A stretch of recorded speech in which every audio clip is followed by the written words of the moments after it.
नमस्कार विद्यार्थी मित्रांनो, आज आपण सेंट्रिपिटल फोर्सबद्दल माहिती घेणार आहोत. सेंट्रिपिटल फोर्स म्हणजे काय?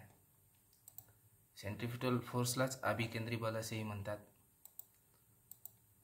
तर तुम्ही सोबतच्या आकृतीमध्ये बघू शकता की आपण काय केलं आहे की एक दगड घेतलेला आहे आणि त्या दगडाला एक दोरी लावून एका टोकाला दगड बांधलेला आहे आणि दुसरे टोक हातात धरून आकृतीत दाखवल्याप्रमाणे वर्तुळाकार दिशेने फिरवले आहे.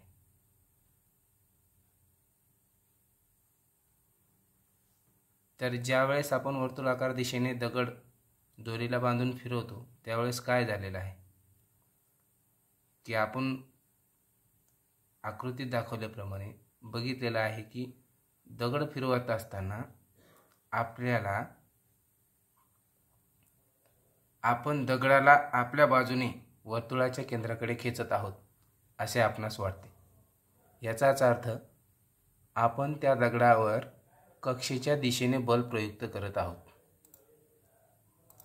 आता आपण दुसऱ्या आकृतीत बघू शकता की काय केलेलं आहे. आपण दुसऱ्या आकृतीमध्ये आपण फिरवत असलेली दोरी सोडून दिलेली आहे, म्हणजेच आपण लावलेले बल संपुष्टात आणलेले आहे. त्या क्षणी वर्तुळावरील दगडाच्या स्थानाशी असणाऱ्या स्पर्शिकेच्या दिशेने दगड फेकला गेला आणि ज्या ठिकाणी स्पर्शिकेच्या दिशेने दगड फेकला गेलेला आहे ती त्या दगडाची त्या वेगाची दिशा असते. अशा प्रकारे वर्तुळाकार कक्षेत फिरणाऱ्या कोणत्याही वस्तूवर वर्तुळाच्या केंद्राच्या दिशेने बल प्रयुक्त होत असते. या बलास आपण काय म्हणतो? अभिकेंद्री बल म्हणजेच सेंट्रिपिटल फोर्स. आणि या बलामुळे वस्तू ह्या केंद्राकडे जाण्यास प्रवृत्त होतात. आता या ठिकाणी आपण इंग्रजीमध्ये याचं एक्सप्लेनेशन बघूयात. Let us consider a stone टायर्ड to one end of the string. Take a other end in your hand and rotate the string so that the stone moves along circle as shown in figure. Now let us see what happened in next figure. As long as we are holding the string, we are pulling the stone towards us, that is towards the center of the circle, and are applying a force towards it.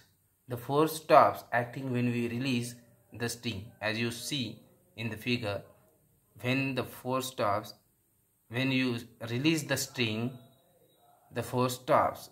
In this case, the stone will fly along the straight line which is the tangent to the circle at the position of the stone when the string is released, because that is the direction of its velocity at that instant of time.